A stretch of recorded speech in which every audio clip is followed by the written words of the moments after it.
મેં સરે મને થપ્પડ મારી તેથી મેં સરને કીધું સર એક દિવસ ધ્યાન રાખજો આ વોલીબોલમાં નેશનલમાં આવી. વોલીબોલ મેજરલી અમેરિકન લોકો વધારે પ્રિફર કરતા હોય. તમે વોલીબોલ રમવાની શરૂઆત ક્યારથી કરી? સ્કૂલમાં તો આનો ક્રેઝ હતો વોલીબોલનો, કેમ કે એમાં ક્રિકેટના સાધન થતા વોલીબોલના હતા અને છોકરાઓને ખબર ટાઈમ અભાવના લીધે વોલીબોલ વધારે રમતા. બિલકુલ. એનામાં પછી વોલીબોલમાં ઇન્ટરેસ્ટ વધારે જાગ્યો ને ત્યારથી રમું છું. કોચનો એક એથ્લીટની લાઈફમાં શું રોલ હોય છે? બધા છોકરાઓ ગ્રાઉન્ડના 7 થી 8 રાઉન્ડ મારતા અને હું 12-13 મને ભરાવતા સર કે 11 જણા અંદર હશે પણ તું રાઉન્ડ મારીશ, કન્ટિન્યુ રાઉન્ડ મારીશ, સ્ટ્રેન્થ ઇન્ક્રીઝ કરવા માટે. હાયરા પછી ટેકલ કરવું એ બહુ ફિલોસોફિકલ હોય. એ કઈ રીતે સાચું?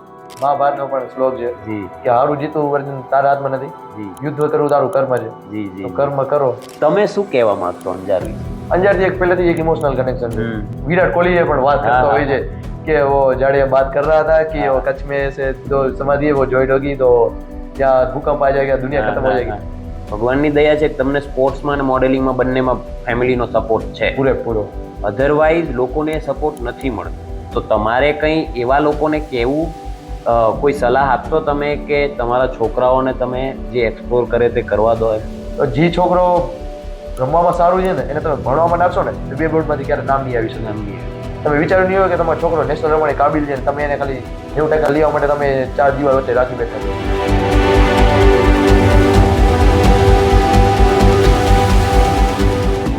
કેમ છો જેરીભાઈ? બસ મજામાં. તમે કેમ છો? તમને જેરી કહું તો વાંધો નહીં ને? અરે ના ના, બરાબર કહેજો. ફાઇનલી અમે ફર્સ્ટ ટાઈમ કોઈ પ્રોફેશનલ એથ્લીટને અમારા સ્ટેજ ઉપર લાવ્યા છે. અરે વાહ, થેન્ક યુ. તો મારે છે ને ઘણા લોકોને એ પ્રશ્ન હોય કે એક પ્રોફેશનલ એથ્લીટની લાઈફસ્ટાઈલ કેવી હોય, કઈ રીતે એ મેનેજ કરતા હોય, શું છે શું નહીં. તમારા બીજા પણ ફિલ્ડ છે, આપણે એ પણ એક્સપ્લોર કરીશું. બટ ફર્સ્ટ એથ્લીટ કે એક તો તમે ગેમ વોલીબોલ ચૂઝ કરી છે, જે ટિપિકલી લોકો નથી ચૂઝ કરતા હોતા. મોસ્ટલી અત્યારે તમે જોવા જાવ તો ક્રિકેટની પાછળ યા તો ફૂટબોલની પાછળ, બરાબર. વધીને કોઈ એક જો આપણી ગેમ ચૂઝ કરે તો એ હોકીમાં જાય. હા, એ છે. વોલીબોલ મેજરલી અમેરિકન લોકો વધારે પ્રિફર કરતા હોય. American, Japanese. હા ને. તમે વોલીબોલ રમવાની શરૂઆત ક્યારથી કરી? આમ જોવા જઈએ તો વોલીબોલની શરૂઆત તો મારી હોસ્ટેલના દિવસોમાં જ કરી હતી. બરાબર.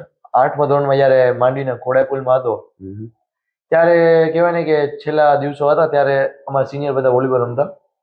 તો હું ખાલી એમ જ જોતો હું, પણ એક દિવસ એ લોકો મસ્તી બેઠો હતો કે હાલ રમવા દો, પછી ચાલ્યો એમના ભેગો. ઉમાંથી વોલીબોલમાં થોડો ઘણો ઇન્ટરેસ્ટ આવવા માંડ્યો. એના પછી હોસ્ટેલ ચેન્જ થઈને ઓલે સ્કૂલમાં આવ્યો અને સ્કૂલમાં તો આનો ક્રેઝ હતો વોલીબોલનો, કેમ કે એમાં ક્રિકેટના સાધન થતા વોલીબોલના હતા અને છોકરાઓને ખબર ટાઈમ અભાવના લીધે વોલીબોલ વધારે રમતા. બિલકુલ. એનામાં પછી વોલીબોલમાં ઇન્ટરેસ્ટ વધારે જાગ્યો ને ત્યારથી રમું છું. બરાબર. ને વોલીબોલ રમવું ને એના માટે ફિટનેસ બહુ સારી જોઈએ.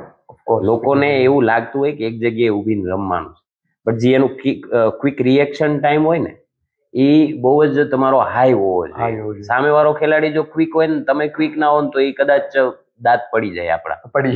મેં ઘણાને જોયા છે એવી રીતના એક્સિડન્ટ થતા. તો એ ફિટનેસ રિજીમ જાળવવા માટે તમે અત્યારે કોઈ સ્પેશિયલી એવું ફિટનેસ રૂટીન ફોલો કરો છો યા જસ્ટ તમારા હોર્મોન જ સપોર્ટ કરે છે?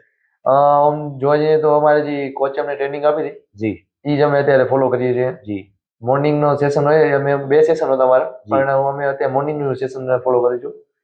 રનિંગ, સ્ટ્રેચિંગ અને ક્વિક રનિંગ નહીં, જેનાથી અમે સારી રીતે ક્વિક રિસ્પોન્સ આપી શકીએ ગ્રાઉન્ડના, ઇન ગ્રાઉન્ડ. બિલકુલ. અને દિવસમાં એક જે પ્રોફેશનલ એથ્લીટ તરીકે તમે રમો છો, બરાબર, તો એ કેટલી ટ્રેનિંગ જરૂરી હોય છે? માનો કે હું અત્યારથી રમવાનું સ્ટાર્ટ કરું, તમને શું લાગે કે એક પ્રોફેશનલ એથ્લીટની કમ્પેરમાં મારે એ જગ્યાએ પહોંચવું હોય તો દિવસમાં કેટલી કલાક ઓછામાં ઓછી ટ્રેનિંગ જરૂરી છે? ઓછામાં ઓછી તમારે 4 કલાકની ટ્રેનિંગ જરૂરી છે. સતત નહીં, આના બ્રેક લેતા. લાઈક સવારના તમે જાઓ છો, સવારના મોર્નિંગનો તમે એક સેશન રાખો, એક સાંજનો સેશન રાખો, જેનામાં મોર્નિંગમાં તમે રનિંગ નહીં કરો, રનિંગ, સ્ટ્રેચિંગ અને ક્વિક રનિંગ એના ઉપર, બરાબર. પછી વચ્ચે બ્રેક લો અને બ્રેકના વચ્ચે ક્યારેક જીમ જાઓ, હાફ એન અવર તમે ચાલે. જીમમાં તમારે શું મસલ છે ને એ પ્રોપર ખુલી શકે અને તમે વધારે એનામાં સારી રીતે સ્ટ્રેચ કરી શકો. બિલકુલ. સાંજના સેશનમાં તમે સ્કિલ્સ પ્રેક્ટિસ કરવાનું ચાલુ કરો. ઓકે. સવારનો 1-2 કલાક તેનામાં, બરાબર, જેનામાં તમે રનિંગ અને સ્ટ્રેચિંગ નહીં કર્યું છે, પ્રોપર એમાં સ્ટ્રેચિંગ અને રનિંગ અને ક્વિક રનિંગ, જેને તમે ફાસ્ટ મૂવમેન્ટ અને ક્વિક મુવમેન્ટ કરી શકો. બિલકુલ. Than gym. જી. જીમ તમારા બોડીમાં મસલ ગેઇન કરે છે, જેનાથી સારી રીતે તમે વોલીબોલની અંદર પાવર ઇમ્પ્રુવમેન્ટ રાખી શકો છો. જી જી. અને સાંજે સ્કિલ્સ પ્રેક્ટિસ, કેમ કે આટલું બધું તમે પણ તમારી સ્કિલ્સ નથી, કેવી રીતે બોલને કેમ મારો, કેવી રીતે કનેક્ટ કરો બોલને, કઈ રીતે બોલને જજમેન્ટ દેવું, એ તમને ખબર નથી તો આ કઈ કામનું નથી. બિલકુલ બિલકુલ. એના માટે તમારે દેવું પડે. તમે ભાઈ રમો છો બરાબર, તમે એઝ એ એથ્લીટ રમો છો, તમારો જે લાઈક જેનો મેઇન રોલ કહી શકીએ એવા કોચ હોય છે. કોચનો એક એથ્લીટની લાઈફમાં શું રોલ હોય છે? કોચ આમ જોવા જઈએ ને તો કોચનો એક એથ્લીટની લાઈફમાં એક ગુરુનો રોલ હોય કે આ હું છે ને મારો આમ તો ઘણા બધા સ્કૂલના કોલેજના એવા છે પ્રિન્સિપલ જે ટીચર છે બધા. બિલકુલ બિલકુલ. બટ મારી કેવું વધારે રિસ્પેક્ટ છે ને મારા કોચ તરફ છે. ભલે મળવાનું બહુ ઓછું થતું હોય, કલાક જ્યારે સેશન દરમિયાન ત્યારે જ મળતા હોય, પણ એમની તરફની જે રિસ્પેક્ટ છે, કેમ કે એ તમને પ્રોપર ઓળખી શકે છે. બિલકુલ. એ તમારે એક એક અંગને ઓળખે છે કે આ ભાઈની ક્યાં કને મિસ્ટેક થાય છે, ક્યાં કને મેજર મિસ્ટેક થાય છે, અને હજી કેટલી સ્ટ્રેન્થની જરૂર છે. કેમ કે મને ખ્યાલ છે મારી ફાસ્ટ મૂવમેન્ટ હજી બહુ ઓછી હતી સ્ટાર્ટિંગના દિવસોમાં. ત્યારે બધા છોકરાઓ ગ્રાઉન્ડના 7 થી 8 રાઉન્ડ મારતા અને હું 12-13 મને મરાવતા સર કે 11 જણા અંદર હશે પણ તું રાઉન્ડ મારીશ, કન્ટિન્યુ રાઉન્ડ માર, સ્ટ્રેન્થ ઇન્ક્રીઝ કરવા માટે. ધેન પછી સરનો મને બહુ આમાં સારો સપોર્ટ છે, એના લીધે અત્યારે સારા નેશનલ રમી આવ્યા. વાહ, ગ્રેટ. તમે સૌથી પહેલી સ્પર્ધાત્મક વોલીબોલ, શોખની નહીં, સ્પર્ધાત્મક ક્યારે રમ્યા હશો? 9મા ધોરણમાં જ. 9મા ધોરણમાં. એ કયા લેવલ? જિલ્લા લેવલ, ડિસ્ટ્રિક્ટ લેવલે. બરાબર. એ એક જીત પછીનો અનુભવ અલગ હોય છે. હા, તાલુકાની અંદર જીત હતી, જિલ્લામાં હાર હતી. બરાબર. જીત પછીનો અનુભવ બધાને ખબર છે, જે તમારા ફેસ ઉપર અત્યારે ચમક છે ને એ જીત પછીની હોય. બટ હાર્યા પછી ટેકલ કરવું એ બહુ ફિલોસોફિકલ હોય. એ કઈ રીતે સાચું? હારું જીતવું એક બીજા નંબરની વાત છે. આનામાં મારા પપ્પા મને કહેતા હોય છે, જયારે પણ મેચ હોય, અત્યારે કોલેજ સ્કૂલમાં મેચ હોય ને આગલા દિવસે રાતે પપ્પાને અમે જમવા બેઠા તો પપ્પાને વાત કરું, પપ્પા કાલે મારી મેચ છે. એ કીધું તમે તમારી ટેન્શન વેન્શન લેજે નહીં, હાર જીત થયા રાખે, તું રમજે. અને એક આપણે મહાભારતનો પણ શ્લોક છે કે હારું જીતવું અર્જુન તારા હાથમાં નથી, યુદ્ધ કરવું તારું કર્મ છે, તો કર્મ કરો, ફળની ચિંતા ના કરો, મોજ કરો, મોજ કરો. આમ એક તરફ જીતું મારું હું બહુ ઇગોસ્ટિક પર્સન છું. મને જીત આમ કહેવાય ને કે અમે રમત ગેમ રમતા હોય ને કે આપણે રમવા ખાતર રમીએ છીએ, એમ છતાં મને એમાં જીત તો જોઈએ જ. હું ગેમ જ્યાં સુધી પૂરી ના ત્યાં સુધી સિરિયસલી રમતો હું. આ બધા મસ્તીમાં રમતો પણ હું એ ગેમને બહુ સિરિયસલી રમતો હું. બિલકુલ. હારું ઘણી વાર હારીએ છીએ, પણ હારતે હારતે શીખીએ. રાતે આમ સમજી લો કે વોલીબોલ રમીને વોકિંગ જઈએ છીએ હોસ્ટેલમાં કે બાઇક લઈને જઈએ છીએ તો વિચાર આવે કે આજે મેં કઈ મિસ્ટેક કરી, ક્યાં મિસ્ટેક કરી, કે શું ખૂટ્યું હતું કે અમે આજે હારી ગયા, ક્યાં ટીમ મેમ્બર લીધે હાર્યા કે કઈ ભૂલના લીધે હાર્યા. તો હારને હું એક શીખ રીતે હું ટેકલ કરતો હંમેશા. બિલકુલ. એટલે પોતાની ભૂલ ક્યાં છે નોટિસ કરીને પાછી એ ના કરી પૂરી ખાતરી રાખવી પડે. બિલકુલ બિલકુલ. ભાઈ, ભવિષ્યમાં તમે પ્રોફેશનલી અત્યારે હજુ તમારી કોલેજ લાઈફ છે, બધું છે, તો વિચારો થોડા પાટલી હોય, બટ ભવિષ્યમાં તમે વોલીબોલને જ કન્ટિન્યુ રાખવા માંગશો? હું volleyball as a sports continue રાખવા માંગીશ. અત્યારે કોલેજ છે તો યુનિવર્સિટી તરફથી રમવા મળે. બિલકુલ. આનામાં સાથે માસ્ટર્સ હશે, માસ્ટરમાં જયારે એન્ટર થઈશ ત્યારે માસ્ટરમાં પણ યુનિવર્સિટી તરફથી. આફ્ટર માસ્ટર અમારા કચ્છની અંદર 2-3 એવા સારા ક્લબ છે જે લોકો આવી રીતે આમાં ઓપન ટુર્નામેન્ટ હોય છે, એ લોકોમાં પાર્ટ કરતા હોય છે. તો એનામાં મને રમવાનો મોકો મળશે એટલે હું કન્ટિન્યુ રાખીશ, બટ એઝ અ પ્રોફેશન નહીં, પણ હા મને ગમશે રમવું અને એનો ક્લબને હું જોઈન કરીશ. બિલકુલ.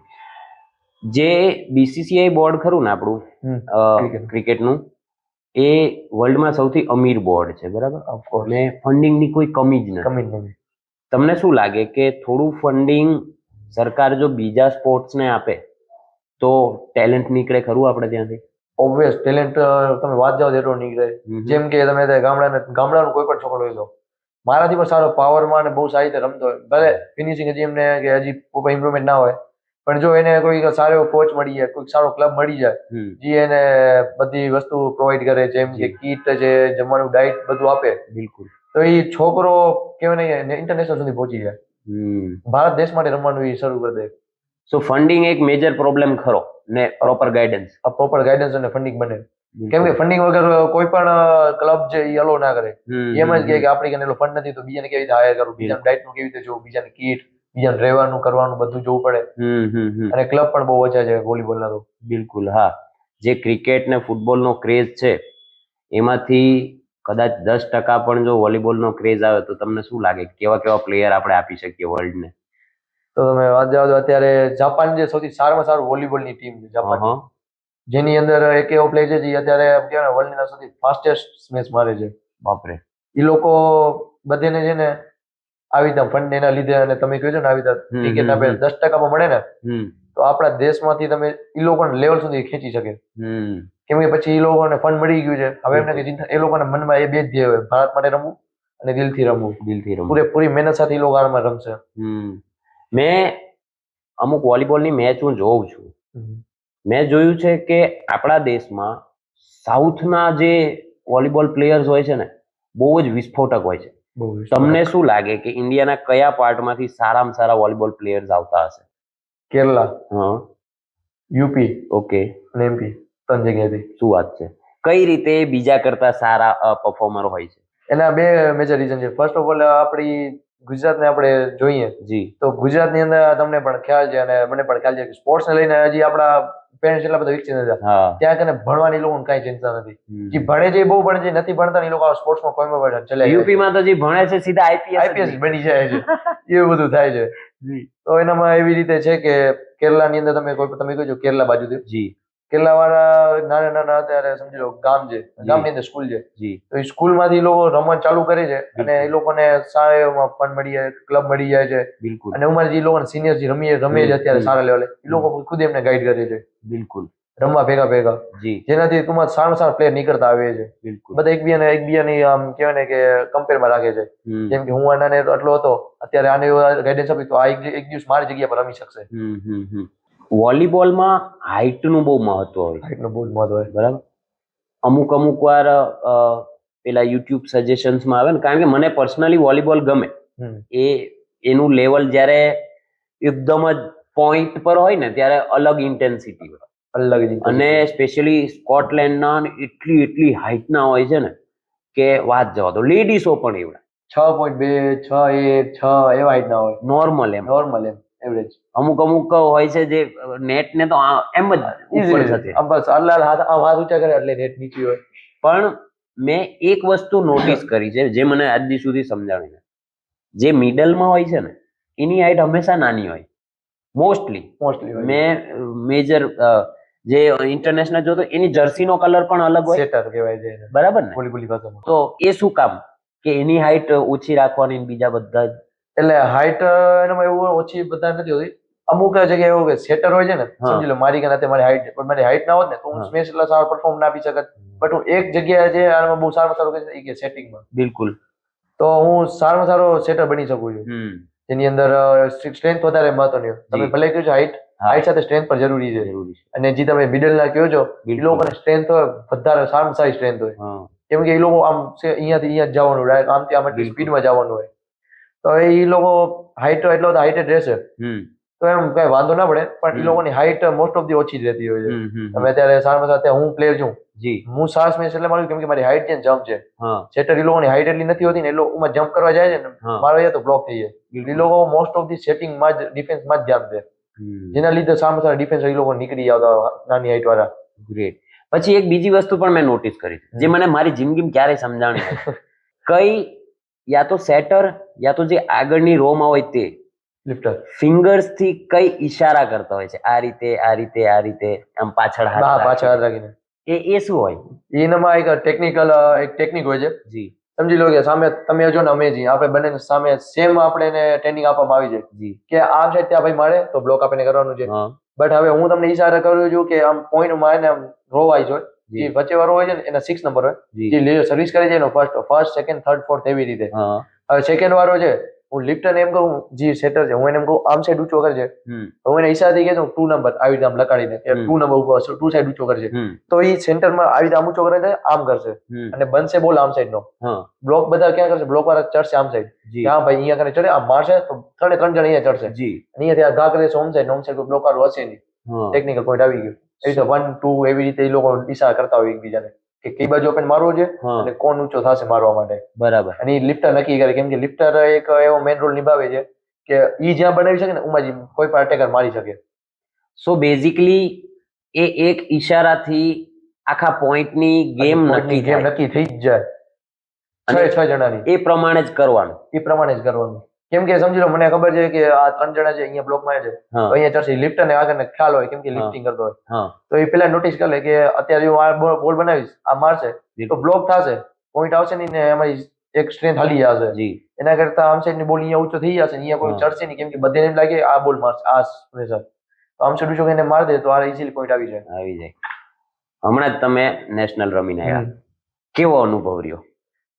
મારું ફર્સ્ટ ટાઈમ નેશનલ હતું એટલે કહેવાય ને કે બહુ જ હું ક્યુરિયસ હતો જાણવા માટે કેવા બીજા નવા પ્લેયર્સ છે હા. કેવી ઉમાંની યુનિવર્સિટી છે કેવા હા. ગેમ છે તો પહેલી વાર નેશનલ રમું મને બહુ જ મજા આવી. હમ. અમે બાય ટ્રેન ગયા હતા ને અમે 12 જણા ગયા હતા આમાં બધીનો બોન્ડ પણ સારો હતો અમારા કોચ પણ સાથે ચાલ્યા હતા બરાબર. એટલે કહેવાય ને કે અમારું સફર મને ઘણું બધું શીખવા મળ્યું નવું ઘણું જાણવા મળ્યું જી બધે એકબીજાને ઓળખતા થયા સારા સારા હમ. પ્લેયર જોયા અંત અમારે જે ગેમ છે એનાથી પણ સારી અમે ગેમ જોઈ નોટિસ હા. કરી અને એ રમતા હોય ત્યારે અમને પણ અંદર મનતા નેક્સ્ટ યર જે આપણે ચાન્સ મળતો તો આનાથી પણ આપણે સારા રમશું ને વાહ, બહુ રમશું સારા દેશને રિપ્રેઝન્ટ કરવાની ઈચ્છા ખરી? રિપ્રેઝન્ટ કરવાની ઓફકોર્સ આનું ઈચ્છા બહુ છે.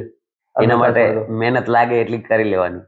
મહેનત તો આમાં કહેવાય ને કે જેને મારે સ્પોર્ટ્સમાં જો આગળ વધવું હોય દેશ માટે તો હું તમને જે 4 કલાક કહું છું એક પ્રોફેશનલ એથ્લેટ તો જી. એનામાં મને 18 કલાક 8 કલાક દેવા પડશે 8 કલાક દેવા પડે. એવી તૈયારી ખરી તમારી? બિઝનેસ સેટલ થઈ જાય તો પછી એની આવી તૈયારી કરી મારી. વાહ. તમે કચ્છથી બિલોંગ કરો છો હા બરાબર? કચ્છથી. મોસ્ટલી લોકોને ખબર હોય છે કે કચ્છડો બારે માસ શું કામ કહેવાય. અચ્છા તમારો મત શું છે કચ્છડો બારે માસ એની પાછળ? કચ્છડો બારેમાં તમે જાણવા જોવા જઈએ તો કચ્છ કહેવાય ને Kutch the heart of Gujarat હા યસ, એ એક ગુજરાતનું દિલ છે કચ્છ. દિલ છે. તો કચ્છની અંદર તમે 12 માસ તમે એને કોઈ પણ સીઝન લઈ લો ને તો હમ. કચ્છની અંદર તમને વધારે એ જોવા મળશે. હમ. જેમ કે અત્યારે તમે ઠંડીનો જોવા જાઓ તો Yeah. અમને કચ્છની અંદર અમે ભગવાનની દયાથી તમારે કને કલ્લા પોર્ટ ને મુન્દ્રા પોર્ટ બે છે બે છે અમે કને બે પોર્ટ છે એટલે આમ દરિયાની બાજુમાં છે. બિલકુલ. ઠંડી અત્યારે બહુ માઇનસ સુધી પહોંચી છે ઠંડી હા, ઠંડી બહુ જ વધારે છે. Naliya highest નડિયામાં point. Highest point 8 Celsius તાપમાન જ્યારે અહીંયા બધે 18 19 ત્યાં 8 હતા. એટલે ઠંડીની બાબતે જો પછી વરસાદની બાબતે વરસાદની બાબત. વરસાદ પડ્યો તો હમણાં અંજારની અંદર આ વર્ષનો જે વરસાદ હતો હા, આની અને આગલા ફેરાનો વરસાદ જી બહુ ધોધમાર વરસાદ હતો. મારા કેટલા એવા અમુક ઇલાકા હતા જે અડધા ડૂબી ગયા હતા. બાપરે.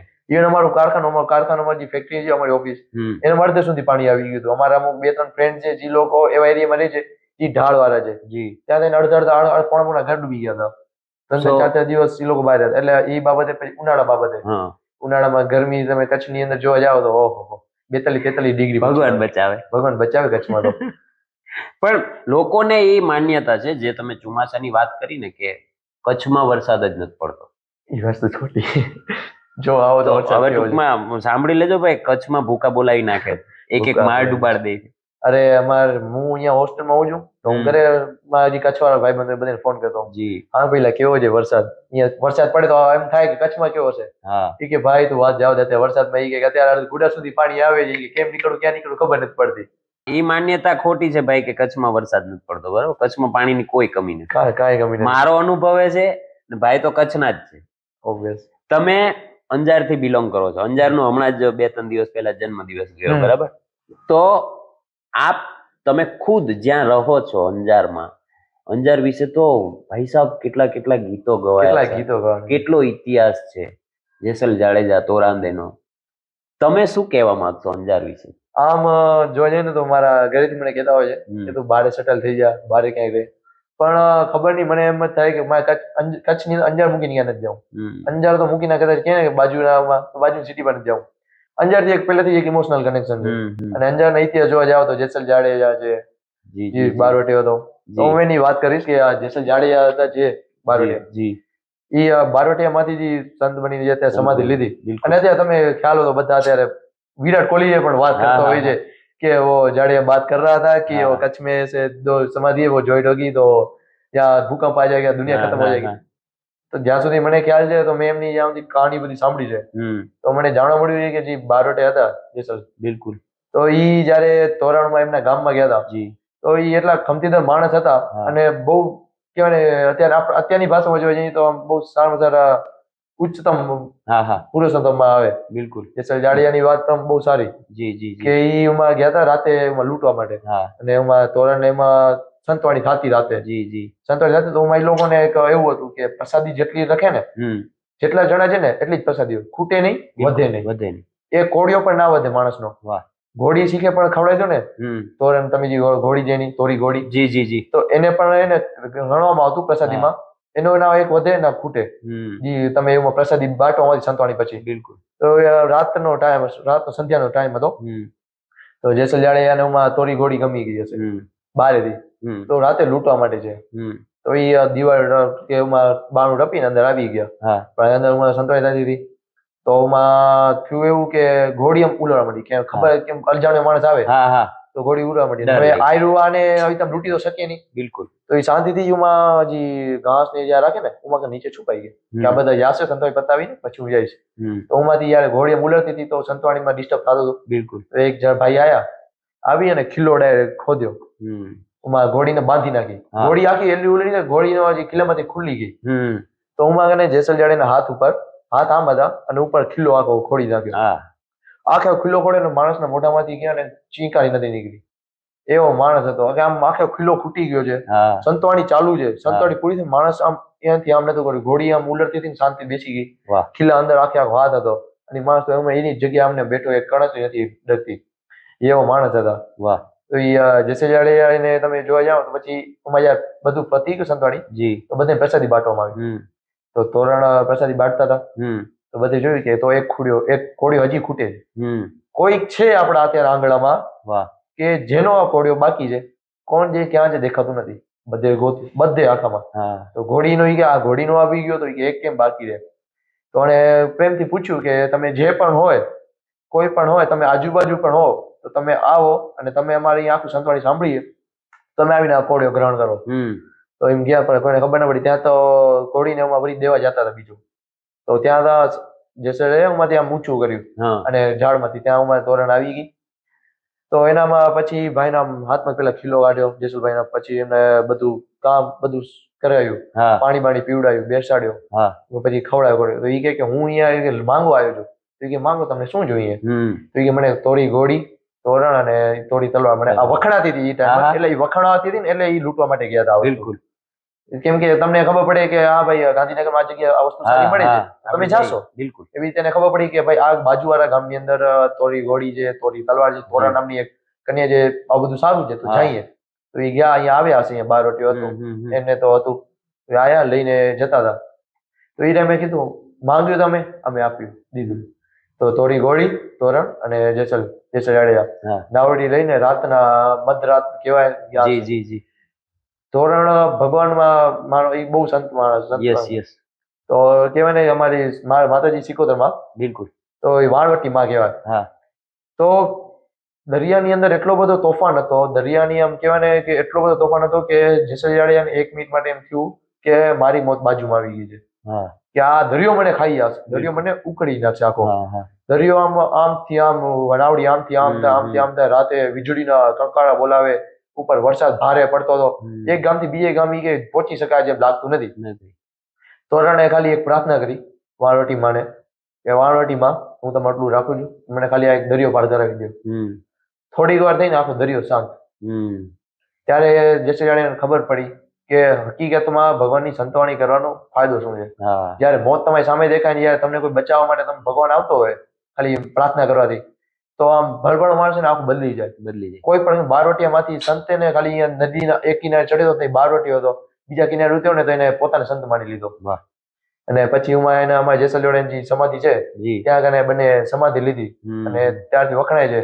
બધા કહે છે કે કરમ ધર્મ જે રીતે આગળ થાય છે એ રીતે તલને જવ જેટલા બાજુમાં થાય છે. અમે તો અવારનવાર આવતા હોઈએ, પ્રવાસીઓ જયારે આવતા હોય છે ત્યારે અમે લોકો ફરવા જતા હોઈએ ભાઈ મિત્રો. બિલકુલ. એટલે અમને આ બધુંમાં જે બેઠા હોય બારે એ બધા અમને આવી વાર્તા કરતા હોય, બેસી સાંભળતા હોઈએ. સમજાઈ ગયું. વાહ, ગ્રેટ. અંજારની વાત થઈ, કચ્છની વાત થઈ. ગુજરાત સરકાર દ્વારા અત્યારે રણોત્સવ આયોજન કરવામાં આવે છે, અત્યારે હાલના સમયમાં ચાલુ છે રણોત્સવ. તમારું શું કેવું? કારણ કે જે માણસ ત્યાંનો રહેવાસી હોય ને એને જ ખબર હોય એના પ્લસ શું ને એના માઇનસ. બહારથી આવવા વાળાને બધાને પ્લસ જ દેખાય. બરાબર. પ્લસ હોય તો પ્લસ જણાવો, કઈ માઇનસ હોય તો એ બી જણાવો. પ્લસમાં હું તમને એક વસ્તુ કહીશ કે જે રોડ ટુ હેવન છે, જે તમને આમ બધા કે વખણાય, રોડ ટુ હેવન વખણાય એટલે વાત જવા દો. કેમ કે ઈ એક જગ્યા છે જ્યાં તમે સવારનો તમે લાભ લેવા જાવ, સૂર્યોદય તમે જોવા મળે તો તમારી જિંદગીનો આમ સારામાં સારો સૂર્યોદય શાંતિ વાળો, બિલકુલ દૂર દૂર સુધી કાંઈ જ નહીં, ખાલી એક રણ, વ્હાઈટ રણ, બિલકુલ તમારે કાંઈ કોઈ ચિંતા નહીં, સૂર્યોદય થાય. અને સૂર્યાસ્ત જોવા જાઓ તો સૂર્યાસ્ત એવો, હા એ રોડ એવો ને આપણે જઈએ દોરડો આપણો. બિલકુલ તો વ્હાઈટ રણ ની અંદર અત્યારે રણોત્સવ ચાલે. રણોત્સવમાં આજુબાજુના બધા ગામ છે નાના મોટા, તમે એમાં બહુ પછાત ગામ છે, બિલકુલ બન્ની વિસ્તાર કહેવાય, ઉમાના જે આજુબાજુના ખાવડા કહેવાય. જી તો એમાં બધાને આજુબાજુનો ફાયદો બહુ થાય ટ્રાન્સપોર્ટેશન નો. અત્યારે તમે લોકલ જોઈએ, અત્યારે કચ્છની અંદર શું કરે, માણસો હોય ગયા દાવેલી. અત્યારે તમે બહાર થી આવો છો, તમને ખબર નહીં, તમે રોટરી ગયા રસ્તામાં તમે સ્ટોપ આવ્યો, કેમ કે આવડી બધી દુકાન ને લારીઓ છે તમારે ત્યાં, તો એ લોકોને કમાણી તમામ જ થાય. બિલકુલ જે લોકોને બહુ સારું સારું ગુજરાત સરકારે પોતાનો પણ ફાયદો થાય છે, અને આવી રીતે જે લોકલ પબ્લિક છે બિલકુલ એનો બહુ જ ફાયદો થાય છે આનામાં. એ લોકોને બધું મળી રહે છે, પૈસા બધું મળી રહે છે, જેના લીધે એ લોકોને ઘરને બધું સારું હાલે છે. કોઈ કમી નથી રહેતી આ બધી વસ્તુના લીધે. એ લોકોને બહાર કમાવા જવું પડે, વર્ષની અંદર એટલું બહુ સારી રીતે કમાઈ લે છે. બિલકુલ બિલકુલ તો ખાવડાનો માવો જો કે કચ્છની દાબેલી બધું મળી જાય, બધું ખાય. માઇનસ પોઈન્ટ તમને જોવા મળે તો એ રણોત્સવ ની અંદર જોવા મળે. રણોત્સવ તો આમ રણ નીચે જોવા જાવ ને તો અઢળક છે, તમે રણ આખું ખુલ્લું જ છે. બિલકુલ મારા જેવો માણસ હોય જેને અત્યારે કહેવાય શાંતિ જરૂરત છે, તો રણમાં હાલ્યો દૂર સુધી હાલ્યો, તમને કોઈ રોકવાનું જ નથી. જ્યાં જ્યાં સુધી તમે દૂર સુધી જતા રહે, શાંતિથી બેસો, આમાં ચંદ્રની નીચે શાંતિથી બેસો, તમને કોઈ કહેવાનું નથી. ચંદ્ર પૂર્ણિમા, હમણાં ચંદ્ર પૂર્ણિમા હતી, બિલકુલ ત્યારે જે રણમાં ચંદ્રના લીધે જે આમ લાઈટ આવતી હતી, જે રણ ચમકતો હતો, એમ સમજો કે તમે આમ કહેવાય ને સ્વર્ગની અંદર તમે કોઈ સારી જગ્યા બેઠા હો, ખાલી લાઈટ તમારા ઉપર પડે છે, સાચી વાત, શાંતિ તમે બેઠા હોજો, સાચી વાત, દૂર સુધી તમને કોઈની તાપણી કરો, શાંતિથી બેસો, ભાઈબંધ ભેગા મેમરીઝ બનાવો, બિલકુલ ફોટા પાડો. તો આવી રીતે કહેવાય ને સ્ટુડિયોમાં લાઈટમાં ફોટો પડાય એવો ફોટો આવે એમાં. વાહ, એટલે બહુ સારી વસ્તુ છે. માઇનસ પોઈન્ટ નું તમે કહેતા હતા.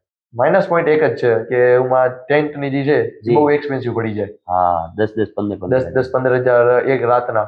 બિલકુલ. જે વસ્તુ અંદર હેન્ડીક્રાફ્ટ મળે છે, જો કે એ વસ્તુ આમાં આવી છે, એ લોકોને ભરતનું કામ છે, બિલકુલ એ વસ્તુ છે. બાકી રહેવાનું ને એ બાબતે જોવા જાવ તમને માઇનસ, કેમ કે આજુબાજુ તમે દૂર સુધી રહેવાના મળે. રણ ની અંદર તમે ગાડી લઈ ગયા ને ગાડીમાં ક્યાંક ફસાઈ ગઈ તો ટોચડગામમાં તમને તકલીફ પડી જાય. એટલે ગાડી લઈને ટૂંકમાં રણમાં ના જ જવાય, ગાડી હોન્ડા લઈને ના જવાય. ચાલીને ફસાઈ જાવ તો તમે પછી શું ફસાઈ જાવ. કેમ કે અમે ગયા હતા ને, અમે 6 કલાક તો અમે ખાલી એના આવી તો 7-8 એવી ગાડીઓ હતી જે કાઢતા કેવી રીતે નીચ જોવામાં નીકળી જાય. વાહ. બાકી બહુ એક્સપેન્સિવ, તમને રહેવાનું બહુ એક્સપેન્સિવ મળી જાય, જે તમારા આઉટ ઓફ બજેટ નીકળી જાય. જી, મધ્યમ વર્ગને તો ના જ પોસાય. કારણ કે જેટલું ત્યાં ભાડું હોય એટલું તો આખો ટ્રીપ નું બજેટ હોય. બસ એક દિવસનું ભાડું, ટ્રીપ નું બજેટ એક જ સેમ હોય. હા, અહીંથી ઇવન તમે 4 વ્હીલ લઈને જાઓ તો બી ગુજરાતમાં ગમે ત્યાંથી કચ્છ પહોંચવું એટલે 4 થી 5 હજારનું પેટ્રોલ જેવું જોઈએ. બરાબર, આવવા જવા. અને ઈ સેમ પાછું એનાથી 3 ગણું તો એક ટેન્ટ નું ભાડું હોય. તો પછી એમાં પણ વાઈફાઈ વાળાના અલગ હોય, અલગ હોય, સાદા અલગ હોય. અમે ગયા તા તો એક તો ઓનલાઈન બુકિંગ કરવાનું વિચાર્યું કે ચાલો કરીએ, પણ એનો વાંધો નથી, બટ સાઈટ હેંગ મારે. ત્યાં નેટવર્ક. બીજી વસ્તુ, ત્યાં તમારું નેટવર્ક નો ઇશ્યુ, તમારે જીઓ હોય તો ચાલે. જીઓ તો ચાલે, એ હમણાંથી ચાલુ થયું છે. હા, જીઓ ના હોય તો કોઈ તમારે ઓપ્શન જ નથી. અને સાઈટ માંથી બુકિંગમાં મિનિમમ 5 થી 7 હજાર રૂપિયાનું હોય. તો અમે વિચાર્યું કે ભાઈ 5 થી 7 હજાર તો આપણે ફ્યુલ ના નથી, ફ્યુલ ને ફૂડ બંને આવી જાય એના નથી થયા. તો ટેન્ટ નું તો પણ ઠીક છે, જે લોકોને પોસાય છે ને એને એના લીધે જે ત્યાંના રૂરલ એરિયા તમે જે કીધા કે બન્ની વિસ્તાર ને બધા છે, એ લોકોને ખાસી એવી રોજગારી મળી રહે. એક માઇનસ પોઈન્ટ ને લીધે બીજા બધા આપણે નિગ્લેક્ટ નથી કરતા. બહુ બધું કચ્છને આજ આખું વિશ્વ ઓળખે છે કદાચ રણોત્સવ ને લીધે. તો એ વસ્તુ સારી જ છે. આજુબાજુ લખપત નો કિલ્લો લઈ લ્યો તમે, નારાયણ સરોવર લઈ લ્યો, આજુબાજુ કેટલા બધા માંડવી બીચ. કચ્છની અંદર તો શું નથી, કેટલું આમ તમે એટલીસ્ટ મહિનાનો તમે 3 સ્પોટ ફરો ને તો મને લાગે વરસ લાગે તમારે આખું કચ્છ એક્સપ્લોર કમ્પ્લીટલી કરવું. તો કચ્છની અંદર છે ને એક એકાઉન્ટ છે મારા ભાઈનો જ છે, કચ્છ ધાટ ઓફિસર કરીને. યસ, હું ફોલો કરું છું. હા, એ મારા ભાઈનો જ એકાઉન્ટ છે. વાહ. તો એના ઈ ઘણા બધા એક્સપ્લોર હતો નાના મોટા કચ્છની અંદર. હા, તો કેટલી બધી એવી જગ્યાઓ આવે છે જેને નામ સાંભળવું તો ઠીક છે, તમે સપને ના વિચારી શકો કે આ વસ્તુ કચ્છની અંદર છે. અને અમુક હિડન જેમ છે એ બતાવે પડે સોશિયલ મીડિયામાં. બિલકુલ. પણ કચ્છ તમે કહો પ્રોપર તમે એક્સપ્લોર કરવું હોય યસ. તો કચ્છની અંદર એટલા માતાજીના સ્થળ છે, હા. એટલા દેવસ્થાન છે, કિલ્લા તો તમે વાત જાઓ તો કિલ્લા ભુજના જો તમે અમે એના મહેલની. ભુજ થી લગભગ 50 કિલોમીટર થાય રોહા ફોર્ટ. રોહા ફોર્ટ્સ ભાઈ સાહેબ એ કિલ્લાનું બાંધકામ તમે જો, એ કિલ્લાની તમે આખી પેલું શું કહેવાય એનો વિસ્તાર જો, વિસ્તાર. ત્યાં પહાડ ઉપર ટેકરી ઉપર છે, બીજી સાઈડ આખું ગામ છે, બીજે આખું ગામ છે. ને એ ટેકરી એટલે નાનો એવો પહાડ જ થઈ ગયો, એ કાળા ડુંગર જેવડો તો હશે કદાચ. હા એટલું જ છે. બરાબર. તો ત્યાં આખું જે કિલ્લાનું બાંધકામ થી માંડીને એટલી નક્કાશી કામ, અને અત્યારે જે હાલતમાં છે ને, ખરેખર જો ત્યાં આશાપુરા માતાજીનું મંદિર ના હોય ને તો બીક લાગે ધોળા દિવસે. હા ઈ ટાઈપનો એ આખો કિલ્લો છે. અમે તો ત્યાં અમુક સીન લીધા, અમુક અંદર જઈને જોયું, પણ માતાજીને પેલા કહેતું જવું પડે કે માતાજી તમે ધ્યાન રાખજો, અમે અંદર જઈએ છીએ. અરે બહુ રાતના તો તમે એ સાઈડ જાઓ ને તો તમને અંદર બીક લાગે, ભલે કે હોય ને પણ તમને બીક લાગે. હા ના છે કશું નહીં, બટ એ જે માણસના જૂની મનમાં વાઇબ, વાઇબ આવે બહુ જૂની. બિલકુલ. ત્યાં અમે જેવા ઉપર ચડ્યા ને ત્યાં એક અમને મુસલમાન ભાઈ મળ્યા હતા. હા. એ જે માતાજીનું મંદિર છે એની પાછળ દરગાહ છે. દરગાહ છે, બંને છે. હા બંને છે. અમે બે જોયું હતું, પણ ટૂંકમાં એ બતાવતું કે બે કલ્ચર આપણે ત્યાં કચ્છમાં એટલી જોરદાર રીતે ઉપર આવ્યું. જેવા તમે ભુજમાં એન્ટર થાવ, ભુજીયો કિલ્લો જોવો તો એની દિવાલ કેટલી મોટી. અમારા કેમેરામેન ભાઈ ગયા હતા, હું તો નતો ગયો. ભાઈ હાફી ગયા, મને તો એ કે ચડવામાં તકલીફ પડતી. એ જે ભુજીયો હિલ કયો છે એમાં અત્યારે તમે સ્પોર્ટ હે ને એ બે રીતે લેવા છે. એક તો એમાં જે આજુબાજુ જે ટ્રેનિંગ વાળા હોય છે ને, જી લાઈક એથ્લેટિક સ્પોર્ટ્સ વાળા, એ લોકો ડુંગર ચડવા માટે મતલબ ઈ ફોર્ટ છે ને એના પર જઈને પોતાની ટ્રેનિંગ કરતા હોય છે. ટ્રેનિંગ કરતા. એ મેં ક્યાં જોયું જ્યારે અમે પ્રી વેડિંગ શૂટ માટે ગયા, બે વસ્તુ માટે વખણાય છે, પ્રી વેડિંગ શૂટ અને બીજી આ બધા એથ્લેટ હોય છે નાના મોટા આજુબાજુ ટ્રેનિંગ એમાં જતા હોય. બિલકુલ બિલકુલ. બે વસ્તુમાં બહુ સારી થાય છે અત્યારે. ચલો આ તો કચ્છની વાત થઈ, વોલીબોલની વાત થઈ. અમે કોઈ મહેમાન આવીએ ને એટલે એનું સોશિયલ મીડિયા ચેક કરીએ. બરાબર. એ સોશિયલ મીડિયામાંથી જોઈએ કે કેટલા ફિલ્ડ એક્સપ્લોર કરે છે, ઓકે, કેટલા ફિલ્ડમાં એક્ટિવ છે. સ્પોર્ટ્સ સિવાય પણ સ્ટડી તો તમે કરો છો. હા હું સ્ટડી કરું. એક બીજું ફિલ્ડ છે મોડેલિંગ. તો સ્પોર્ટ્સ એક બાજુ, મોડેલિંગ જેમાં શૂટમાં જવું પડતું હોય, ત્યાર પછી સ્ટડી, આ બધું મેનેજ કઈ રીતે થાય? હકીકતમાં આમ જોઈએ તો આવું બધું પેલા હતું નહીં. આ માતાજીની દયા કહેવાય કે અમારા માતાજીનો જયારે પ્રાણ પ્રતિષ્ઠા હતી અમારા લોલાણી માતાજીની વરલી ગામમાં, તો એ દિવસે માતાજીને કરી અને મેં માતાજીને કીધું હતું કે મારે હવે કંઈક કરવું છે, કેમ કે હું ખાલી સ્ટડી જ કરતો ત્યારે, સ્ટડી ને વોલીબોલ. બોલિંગ મારી લાઈફમાં હતું જ નહીં. બિલકુલ. તો ભગવાને કર્યું અને મને પેલો ડાયરેક્ટ પ્રમોશન શૂટ માટે મને આવ્યું હતું. વાહ. કેમ કે એ મને ઓળખતા હતા એક ભાઈ, તો એ કે પ્રમોશન શૂટ માટે જોઈએ છે, છોકરાને જરૂર છે. મેં સારું ચાલો આવ્યો. અને નસીબ સારા હતા કે પ્રમોશન શૂટ વાળો જે વિડીયો હતો એ બહુ વાયરલ થયો. વાહ. અને મને એનામાંથી પ્રેરણા મળી કે ના કંઈક કરવા જેવું છે હવે. એના પછી હું સ્કિન કેર ને બોડી કેર ને બધું કરતો કન્ટિન્યુ. એ ટાઈમ પણ કરતો, પણ ત્યારે મને એવું હતું કે શું આને આગળ વધવું ને કેવી રીતે આઈડિયા નતો. બિલકુલ. પછી ધીમે ધીમે ઓપોર્ચ્યુનિટી મળતી ગઈ. બરાબર. તો અત્યારે સ્ટડીનું જોવા જાવ જી, અને બીજી બાજુ મોડલિંગનું, તો મને એક બેનિફિટ એ થયો કે મારો છેલ્લો વર્ષ છે ને, જી, તો અમને સબ્જેક્ટ બહુ ઓછા હોય. તો ભણવામાં અમે એટલું બધું કદાચ અત્યારે ધ્યાન ના પણ દઈએ ને તો ચાલે. જો તમારા પપ્પા જોશે પોડકાસ્ટ. પપ્પાને ખબર છે કે કોલેજ જાતો નથી, ઘરે લેટર આવતા હોય છે. બાપાને તો પોતાની ખબર જ હોય, પોતાના પેટની કેવી હોય. તો પપ્પાને ઘરે ખબર છે કે કોલેજ જાતો નથી, ઘરે લેટર બેટર જાતો, પપ્પાને પપ્પા આવે જઈશ આમ જઈશ, જાતો છો ને હું બહુ રેરલી કોલેજ જાઉં. બરાબર. કામથી અને એટેન્ડન્સ માટે જ. મોડલિંગ ના શૂટ હોય છે કે કેમ બધા શૂટ અલગ અલગ, કોઈક મોર્નિંગમાં હોય છે, કોઈક બપોરનો હોય છે, કોઈક ઇવનિંગ નો હોય છે. બિલકુલ. બીજી વસ્તુ મોડલિંગ નું શૂટ કર્યા પછી એને એડિટિંગમાં આપણને વાર લાગે. એડિટિંગ કરવા માટે ટાઈમ તો જોઈએ. તો હું એવો ટાઈમ એડિટિંગ કરું જ્યારે મારી કોલેજનો ટાઈમ પણ હોય. કેમ કે જયારે સાવ શાંતિ હોય જગ્યા હતી, કોલેજનો ટાઈમ હોય સવારનો, બપોરનો. બિલકુલ. એવો ટાઈમ હું એડિટિંગ ને એ બધું કરતો અને શૂટિંગ ને બધું હેન્ડલ કરવું પડે. જી. તો બટ હકીકતમાં તમે એમ જોજો મોડલિંગની શરૂઆત, તો મોડલિંગની શરૂઆત કોરોના ટાઈમમાં થઈ હતી. 10મા ધોરણની અંદર. શું વાત છે. અમે પબજી બહુ રમતા અમે. બરાબર. હું પબજી નો બહુ સારો એવો પ્લેયર હતો અને મને પબજી રમવી બહુ જ ગમતી. બરાબર. તો એક દિવસ અમને ઇન્સ્ટાગ્રામ સ્ક્રોલ કરતા હતા અને ત્યાં દેખાવે થોડો ઘણો સારા લાગતા હોય. બરાબર. એક મોડલિંગ નેટવર્ક છે કે બાજુમાં ગાંધીધામમાં છે. એ ગાંધીધામની અંદર એક જે મોડલિંગ શો થવાનો છે, હું ઇન્ટરેસ્ટેડ હતો કયો. જી. મેં કરતા કરી તો ખરા જે થાય જોવાય જાય જી અનુભવ તો થાય. અનુભવ તો થાય. બરાબર. તો મારામાં એટલે ફેશન સેન્સ કઈ હતું નહીં. તો હા. પહેલી વાર મેં મોડલિંગ લખી ત્યાં સાવ શૂટ લઈ ગયો હતો. હા, હા. પણ તમે આમ કોન્ફિડન્સ એટલો હતો કે આપણે કઈ છીએ આપણે કરી લેશું. બરાબર.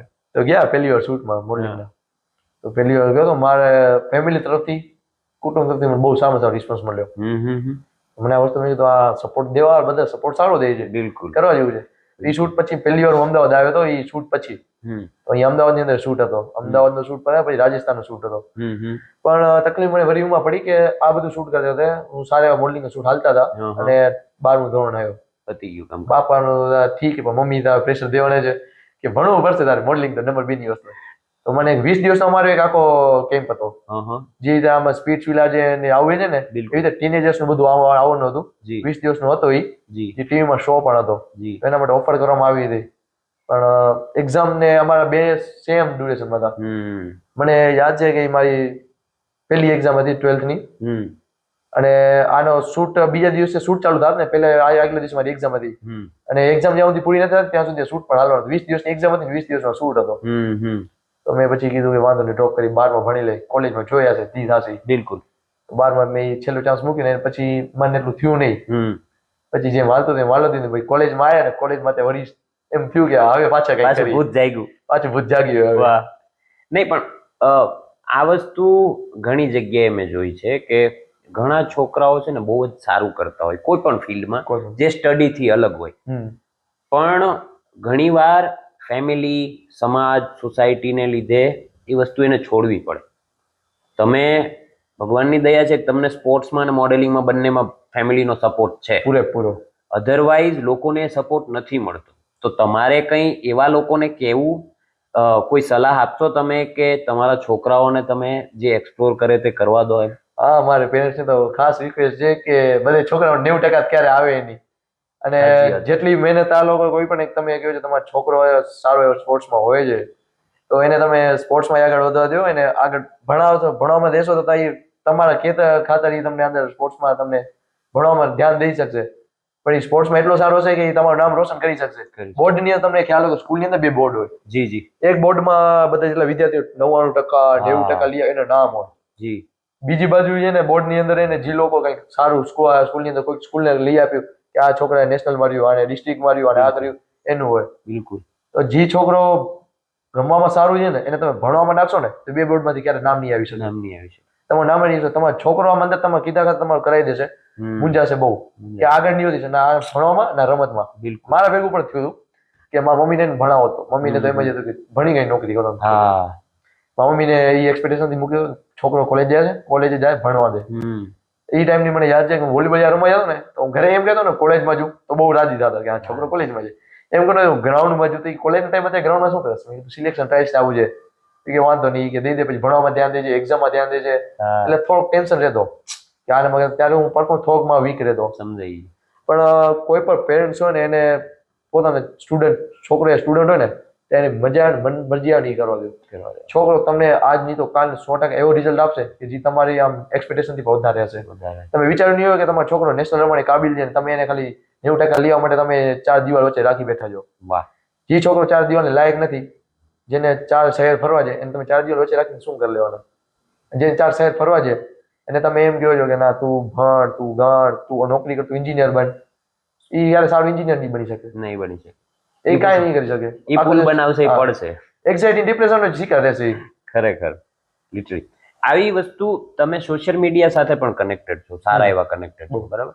તો સોશિયલ મીડિયાનો ઘણા ફાયદા છે ને અમુક તમે જે એન્ઝાઇટી ને ડિપ્રેશનની વાત કરી ને તો બધી કમેન્ટ્સ ને બધી વસ્તુ પોઝિટિવ રિવ્યુ ના આવતા હોય.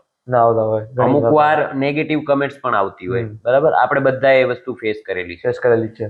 તમે એને કઈ રીતે હેન્ડલ કરો જે નેગેટિવ કમેન્ટ્સ આવે યા તો નેગેટિવ રિવ્યુઝ આવે એને? કમેન્ટ આવે ડિલીટ કરી નાખવાની. બીજું કમેન્ટ આવે ડિલીટ કરી નાખવાની.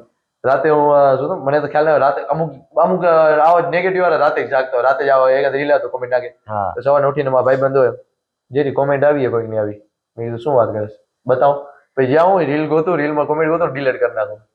જો કે મને બેસ કરવાનો ટાઈમ નથી ટાઈમ કરો જસ્ટ લાઈક કે મને કોઈ બેડ કોમેન્ટ કરી હવે આપણે યુગો થાય કે ભાઈ આને આવું મને કેમ કીધું હું એના આઈડી માં જાઉં, એને મેસેજ કરું, વળી મને મેસેજ રિપ્લાય દે, આટલું આટલું કોણ લખાય ભાઈ? તે મેસેજ કોમેન્ટ કરી ડિલીટ કરી. તને પણ યાદ નહીં હોતું ક્યારે કોમેન્ટ કરી ડિલીટ થઈ ગઈ? મારું તો તમને બંને મારા બધા પ્રોફાઇલ તમને ખબર, લોકો નથી ખબર, બરાબર? અમુકને ઘણા નથી ખબર. પણ ટૂંકમાં અમારી છે ને, અમારી ટીમ જ છે આખી, ઓકે, કે કમેન્ટમાં બહુ અમને પેલું ના હોય. મારો એક કન્ટેન્ટ જે છે એ એવો છે કે એ બધાને જ લાગે, એમાં કોઈ બેડ કમેન્ટ કરે નહીં. આવી પણ ક્યારેક આવી જાય, ક્યારેક આવે, ઉડતી ઉડતી આવે. અને જે આવે ને ત્યાર પછી અમે જે, કારણ કે મારી પાસે 6 જણા છે ભાઈ રિપ્લાય કરવા વાળા, બરાબર? મારી પાસે 6-7 જણા છે એમાં રિપ્લાય કરવા વાળા, અને એવા રિપ્લાય એમાં જાય ને કે સામે વાળો મારામાં તો ભૂલી જાય પણ બીજા કોઈમાં કરે નહીં. ના કરે, અને જરૂરી એ દેવું પણ એ વસ્તુ શું થાય કે તમે જો એ વસ્તુ કરવા બેસો ને તો તમે એમાંથી જ ઉપર ના આવો. ઉપર ના, અને પછી એ વસ્તુને માણસને કોન્ફિડન્સ તોડ નાખે. જસ્ટ લાઈક અત્યારે તમે કોઈ પણ અજાણે માણસમાં કોમેન્ટ કરી, માણસને ઓળખતો નથી, માણસ આપણા અહીંયા આજુબાજુ વાળા કોઈ નથી ઓળખતા. બિલકુલ. એ માણસમાં કોમેન્ટ કરો, એના ભેગો ઝઘડો, તો એક રીતે એમ થાય કે તેલ પીવા ગયા, નથી બનાવવા કન્ટેન્ટ, હવે તેલ પીવા નથી કરવું, આવું આને આવું મળે કે મળે. માણસની માહિતી લેવા નથી, કરો ડોમેન ડિલીટ. ઓળખતો નથી ના, માણસે કોમેન્ટ કરી, એ ભૂલી ગયો છે કોમેન્ટ કરી ડિલીટ કરી, ક્યાં જોવાનું કોમેન્ટ કેટલી કરી? 2-3 હજાર કોમેન્ટ હોય, પોતાની કોમેન્ટ બતાવીએ, મારી કોમેન્ટ છે કેટલા લાઈક કરી. બહુ સાચી વાત છે. તો જેરીભાઈ, ફિનિશ કરતા પહેલા છે ને મારે તમને એક વસ્તુ પૂછવી છે, જે આગળ પણ પૂછી, હું તમને પાછી પૂછીશ, કે તમે એવા લોકોને એક મેસેજ આપો જે પોતાના છોકરાને કોઈ બીજું ફિલ્ડ એક્સપ્લોર જ નથી કરવા દેતા ને ઓનલી ભણવાનું જ કહે છે. હકીકતમાં મને મારો એક કિસ્સો યાદ છે. જી જી શ્યોર. 10મા ધોરણની વાત છે કે જ્યારે અમારે એક સર હતા, મને આ બહુ મને પ્રાઉડ ફીલ થયો હતો પહેલી વાર જિંદગીનો. નેશનલ રમ્યો ને એનાથી વધારે પ્રાઉડ ફીલ આ વસ્તુ થયો હતો. મને વોલીબોલ રમવું 10મા ધોરણથી પસંદ હતું. જી. ભણવામાં સાવ એટલે કંઈક હતો નહીં, મને ભણવું જ્યાં પસંદ હતું 3જા ધોરણથી. સમજાઈ. એનું કારણ શું હતું કે મને આ વાત ઘણી વાર ખુશતી હોય છે, યાર હું રમવા જાઉં છે. 3જા ધોરણની અંદર મને અમારી એક્ઝામ હતી. 3જા ધોરણના છોકરાને શું ખબર, ભણતર શું, ગણતર શું, રમવાનો શોખ. બિલકુલ. અહીંયા મારી ક્લાસને પેલી બેન્ચે હું બેઠો હતો, સામે બધા રમતા હતા. હવે એક્ઝામ હતી તો મારું ધ્યાન બધા રમતા હતા ને એમ જોવા મળે. હું એ બધા રમતા હતા, હું ખુશ થતો હતો. પેપરમાં કઈ લખ્યું 10 માર્ક્સનો પેપર, 10 માર્ક્સનો પેપર આપીને શું હતું, 3જા ધોરણ હતો. તો આમ હવે આપણે ખબર છે આયરમાંથી આવી છે, મા બાપ તો મારે વગર રહે નહીં. અને હું તો કહું સારું છે કે મારી માઇન્ડ મોટો કર્યો છે, એટલે અત્યારે જે જગ્યા જોઈ આ મા બાપને લીધે જ છું. બિલકુલ. તો મારા મમ્મીએ એ દિવસે મને બહુ માર્યો હતો, ચપલે માર્યો હતો. ઓહો. 3જા ધોરણમાં ફેલ થયો ને, 0 માર્ક્સ આવ્યા હતા એ દિવસે. એ દિવસથી કહેવાય કે મને ભણતર અને સખ્ત નફરત થઈ ગઈ. સખ્ત એવી શું ભણતર કામ નહીં કે જે મને હસવા ના દે. હસવાનું મારું જે કારણ હું હપે રમત હું કદાચ રમતો હોઈશ, વોલીબોલમાં ભંગાઈ જઈશ, ગુड्डा છોલાઈ જશે, હારી જઈશ, તો હું હસતો હોઈશ, ખુશ હોઈશ. એની જગ્યાએ હું ભણતરની 30 લઈ આવ્યો, પણ મને એ ખુશી નહીં મળે. મારી વસ્તુ જ નથી, મને કામની જ નથી આ. અને મને પહેલાથી ખબર હતું કે મારે ભણીને શું કરવું છે, એના કરતા હું અત્યારે રમવા મને એમાં ધ્યાન દઉં. બિલકુલ. અને તો એ દિવસની મને યાદ, 10મા ધોરણમાં બીજી વાર થયું હતું. 10મા ધોરણની અંદર મારી વિજ્ઞાનની સ્વાધ્યાય પોથી અધૂરી હતી. તો સરે મેં કીધું બધાની સ્વાધ્યાય પોથી ચેક કરતા, મારી અધૂરી હતી. મારે વોલીબોલમાં જવાનું, મને બોલાવાયા કે જીત હાલ, અને વોલીબોલનું નામ લઈને મને બોલાવેલો. હું દોડતો જાઉં, કાંઈ પણ હોય ને કાંઈ પણ મૂકી દઉં. સ્વાધ્યાય ચેક થતી હતી તો સર ઉપર રાખી, ઉભો રહે. હા સર, સ્વાધ્યાય પોથી ગયા? મેં કીધું કાઢી.